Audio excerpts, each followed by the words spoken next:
मैं आपके सामने मैथ का एक और नया चैप्टर लेके आई हूँ। हमारा चैप्टर 3 है इंटीजर एंड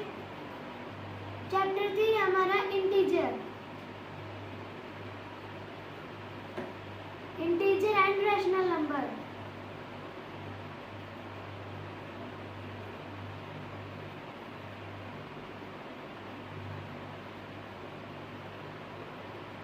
पीछे हमने इंटीजर का चैप्टर किया था, अब हमने इंटीजर और रैशनल का दोबारा से रिपीट करेंगे।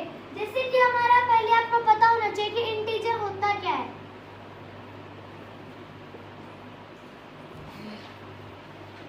इंटीजर वो होता है जैसे कि -1, 0, 1, 2, 3, 4, 5, 6 ये है। -1 के बाद क्या आता है? 0 आता है। अब जैसे कि ये 0 है, हम उसके बाद क्या चलेगा? 0 के बाद -1, 2, 3, 4 अनफाइनाइट तक चलेगा। और 0 से पहले -1, -2, -3 और -4 ऐसे चलेगा। अगर आपसे कोई पूछ ले कि नंबर लाइन में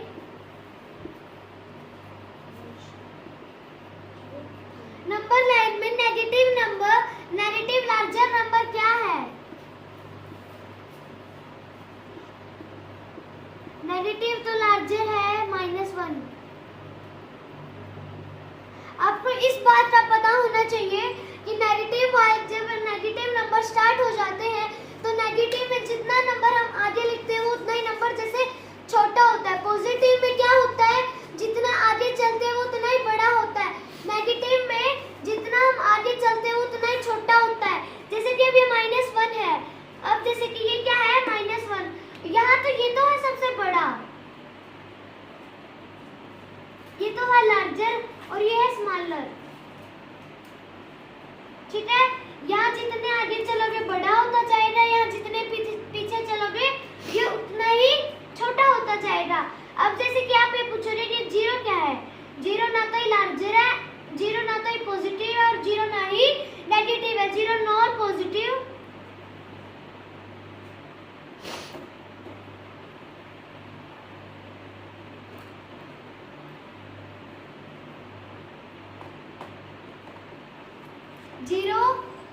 nor positive and nor negative.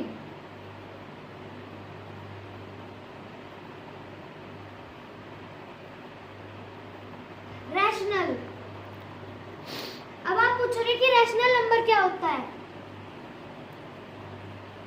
Rational हमने पीछे कर लिया था। रैशनल का मतलब होता है फ्रैक्शन। हमने पीछे इंटीजर भी किया, हमने पीछे फ्रैक्शन किया था, तो आज हम इन दोनों को करेंगे। तो हमारी एक्सरसाइज स्टार्ट होती है। तो हमारा फर्स्ट सम है -5/8। इसमें हमें बताना है right numerator and denominator.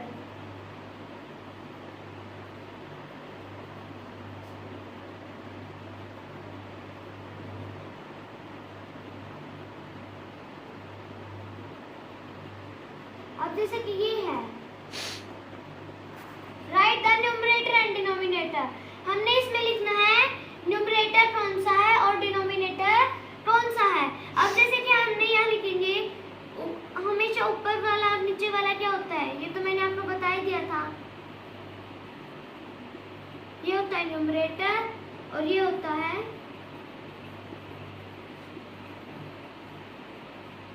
Denominator. अब जैसे कि आगे ये था हमारा फर्स्ट पार्ट। अब जैसे कि अगला पार्ट है,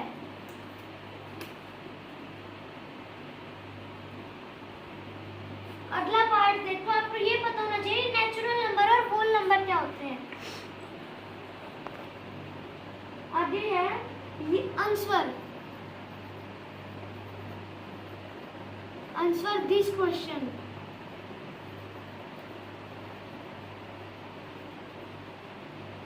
आंसर दिस क्वेश्चन। हमें जो हमारे ये क्वेश्चन दे रखे हैं उनके आंसर लिख रखे हैं।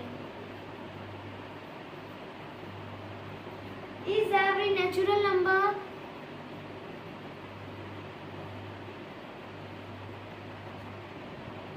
a whole number? मैं इनको शॉर्ट फॉर्म में लिख रही हूँ। अब आप पूछ रहे, आपको पहले नेचुरल नंबर और वोल नंबर का पता होना चाहिए। नेचुरल नंबर,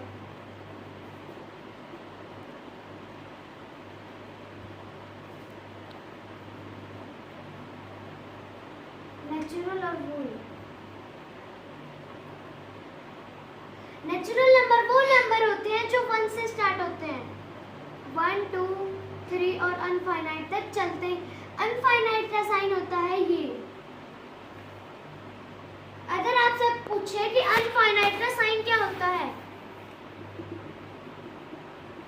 तो अनफाइनाइट का साइन होता है ये, साइडेड।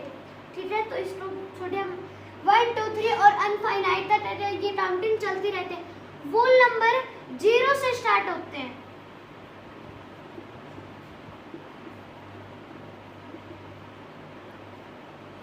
अगर आपसे पूछे कि क्या सारे नेचुरल नंबर वोल नंबर होते हैं, तो इसका आएगा नो। जैसे कि हमारा अगला सम है, is every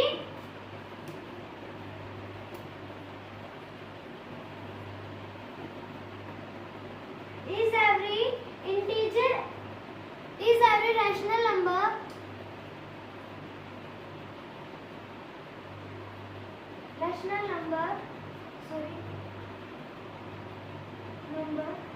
N integer.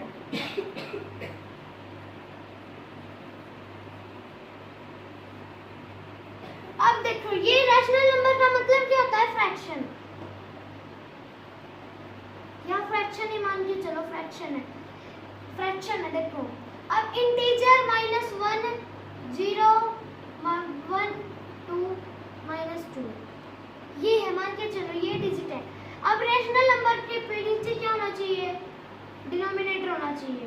Denominator क्या होना चाहिए? 0 को छोड़ के जो भी, अगर 0 नीचे डिनोमिनेटर है तो वो फ्रैक्शन नहीं मानी जाएगी। जैसे 7/0, तो ये नॉट रैशनल नंबर है। अब जैसे कि अगर आपसे कोई पूछ ले कि क्या ये है, तो इंटीजर तो -1 2 0 और 1 और 2 जैसे होते हैं। रैशनल नंबर न्यूमरेटर और डिनोमिनेटर होते हैं। अब ये तो 0 भी आ रहा है इसमें, तो इंटीजर में तो 0 भी मानी जाती है। ये बेशक या पॉजिटिव और नेगेटिव में नहीं है, ये इंटीजर में तो शामिल है, तो इसलिए हम इसका क्या कहेंगे? ये तो इंटीजर होगी। अगर ऊपर 0 हो और नीचे 0 तो वो फ्रैक्शन मानी नहीं जाती। अब इसमें तो 0 है, तो ये हमारा यहीं से क्या है? नॉट है। अब जैसे कि अगला है, इसको उल्टा दे दिया। अब इसमें पूछा था कि क्या सभी रैशनल नंबर इंटीजर होते हैं? अगर इसको उल्टा ले लें,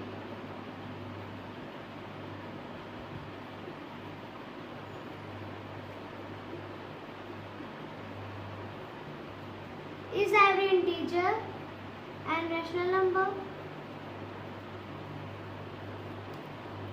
तो इसका आएगा यस, क्योंकि अगर कोई भी इंटीजर है -1 2 3 0 1 2 3, अब ये इंटीजर है। इंटीजर के नीचे अगर हम फ्रैक्शन में, इस इंटीजर के नीचे तो कोई डिजिट ही नहीं होती, तो इसलिए हम इंटीजर में, देखो रैशनल नंबर है, इसमें अगर 1 2 है, इससे नीचे कोई डिनोमिनेटर नहीं, तो ये फ्रैक्शन तो है ही नहीं, इसलिए इसमें नो था। ये इंटीजर है, इंटीजर हमने लिख ले। रैशनल नंबर बनाने के लिए अगर कोई डिजिट है, अगर आपको कोई कहे कि हमें क्या करना है, हमें उस नंबर के फ्रैक्शन, अब जैसे कि -1 2 3 इंटीजर तो ये होते हैं। अगर हमें कभी भी आपको कहीं मिल जाए कि हमें डिजिट का रैशनल नंबर या फ्रैक्शन बनाने है, तो हम उसके नीचे 1 लगा सकते हैं। 1 लगाते ही चाहे तो डिजिट को, जैसे कि -1/1 है, अगर आप इसको -1 लिखे तो भी डिजिट सेम है। अगर आप इसको सिर्फ -1/1 लिखे तो भी ये डिजिट सेम है, तो इसका इसलिए हमने यस लिख दिया। अगला है, is every rational number of fraction,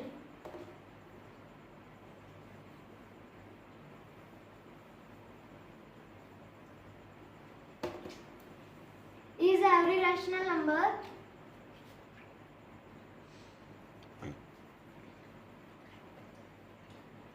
ये तो हमारा सही, क्योंकि रैशनल नंबर को भी हम फ्रैक्शन बोलते हैं और फ्रैक्शन को भी रैशनल नंबर बोलते हैं, तो इसलिए ये यस है। आज का हमारा चैप्टर या लेसन समझे कंप्लीट हुआ। वीडियो को लाइक करें, शेयर करें, कमेंट करें।